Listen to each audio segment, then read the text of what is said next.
L'une des choses qu'il faut faire dans la saison de l'entrepreneuriat, c'est qu'il faut démarrer avec ce qu'on a. Souvent, on a tendance, à cause des business plans, à cause de toutes les études qu'on fait, à se freiner soi-même. Si aujourd'hui vous faites un business plan de votre entreprise et que l'entreprise demande 10 millions, 12 millions pour commencer, comme vous n'avez pas les 10 millions, 12 millions, vous allez vous dire, le jour où je vais avoir les 10 millions, 12 millions, je vais commencer. Ce n'est pas ce qu'on fait lorsqu'on est dans la saison de l'entrepreneuriat. J'ai démarré mon entreprise RAD Immobilier avec 57 000 francs CFA. 57 000 francs CFA. Peut-être vous allez me demander, parce que souvent quand on raconte ce genre d'histoire, les gens ne croient pas. Ils se disent non, c'est trop beau, c'est trop beau. J'ai acheté RAD Immobilier, au départ c'était une entreprise de gestion immobilière. J'ai dû acheter un cachet, j'ai fabriqué un cachet RAD Immobilier. Ça m'a coûté à l'époque à peu près 15 000, mais maintenant même on les fait même à 10 000 francs. J'ai acheté un carnet de reçus parce que je voulais faire de la gestion immobilière, donc encaisser des loyers, etc. Les carnets de reçus, on les vend, même souvent dans les boutiques ou à la librairie, à 1000 francs le carnet. À l'époque, ce n'est pas ceux-là que j'avais acheté, j'avais fait fabriquer des carnets. Lorsqu'on fait fabriquer, c'est plus cher. Je ne sais plus combien ça m'avait coûté, à peu près 10 ou 12 000 francs. De quoi j'avais besoin en ce moment? J'avais un ordinateur. J'ai dû acheter un cachet, j'ai dû acheter un paquet de reçus. C'est tout ce dont j'ai eu besoin pour commencer. Écoutez-moi bien. Je ne dis pas que RAD Immobilier s'est construit avec 57 000, parce qu'à ce jour, j'ai dû dépenser au moins 15 ou 20 millions de francs CFA pour que RAD Immobilier soit où je suis, où elle est aujourd'hui. Mais j'ai commencé avec 57 000. Aujourd'hui, mon chiffre d'affaires à RAD Immobilier par mois, souvent les entrepreneurs n'aiment pas trop parler de ce qu'ils gagnent. Donc, chiffre d'affaires, je n'ai pas dit c'est ce que je gagne. Mon chiffre d'affaires, en ce moment, il doit être par mois entre à peu près 25 millions. À peu près. Je compte doubler ça d'ici 2 à 3 mois. Je veux passer à 50 millions de chiffre d'affaires par mois. Donc, une entreprise qui a démarré avec 57 000. Je me souviens, le premier mois d'activité, j'ai eu 0 chiffre d'affaires. Le deuxième mois, peut-être j'ai dû avoir 5 000 ou 7 000.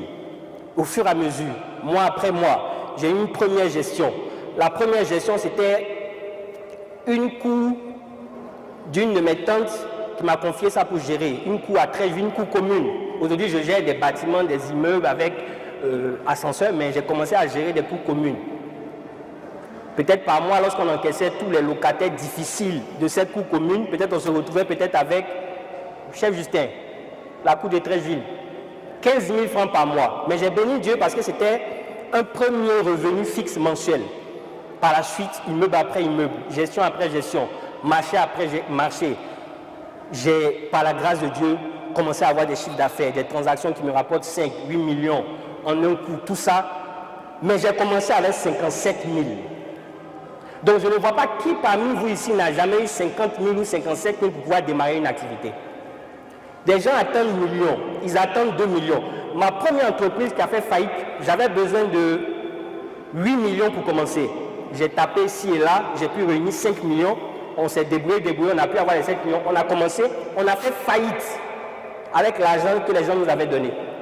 Ma deuxième entreprise, j'ai commencé avec 57 000. Aujourd'hui, elle brasse des dizaines de millions. Un jour, elle brassera des milliards. Mais elle a commencé avec 57 000. Ma personne, il n'y a aucune honte à démarrer petit. Mais c'est honteux de commencer petit et de ne pas vouloir grandir. Donc lorsqu'on dit souvent que se lancer en business sans financement et tout, c'est juste, comment on appelle ça, c'est juste un produit d'appel, c'est juste une phrase pour te faire comprendre que tu peux commencer avec peu. Parce que quand on parle de financement, on parle de grosses sommes. Parce que oui, on peut pas se lancer en business sans argent. De toute façon, on a tous un peu d'argent qu'on peut investir dans un business.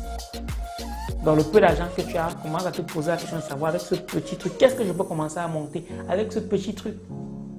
Parce que dans les faits même, en réalité même, ce dont tu as vraiment besoin pour te lancer en business, c'est une bonne connaissance. Parce que lorsque le cerveau marche bien, le reste sont les détails.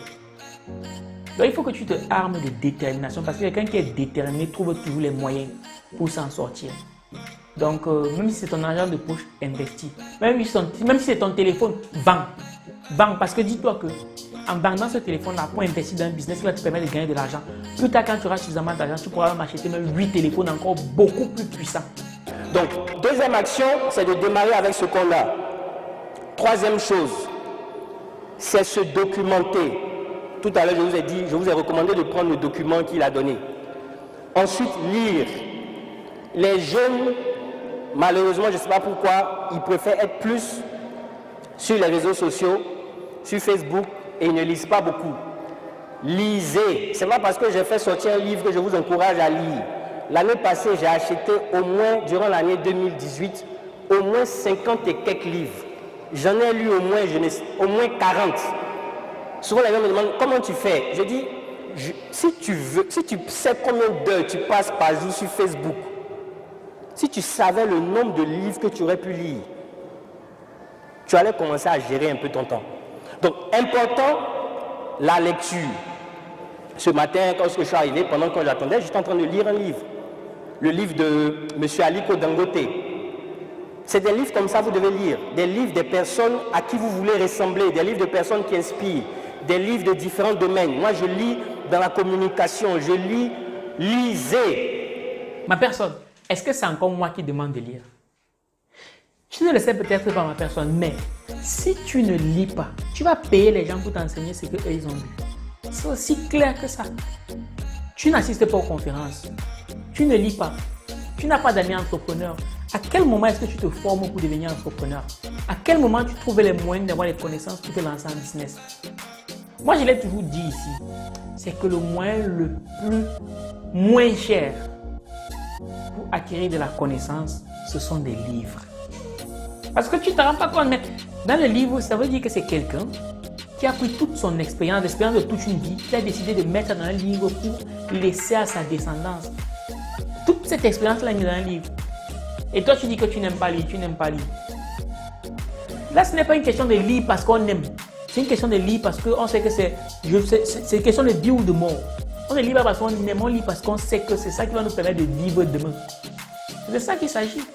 Je ne peux pas terminer cette petite section sans te parler d'au moins 3 livres de business que tu devrais lire. Premier livre, si tu es étudiant, un pied à l'école, un pied dans le business.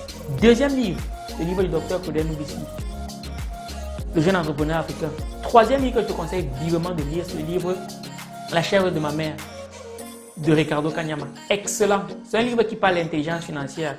Et il faut que tu saches que tu ne peux pas te lancer en business si tu n'as pas déjà une bonne intelligence financière. Parce que si tu te lances en business sans bonne intelligence financière, tout ce que tu vas investir comme argent va disparaître.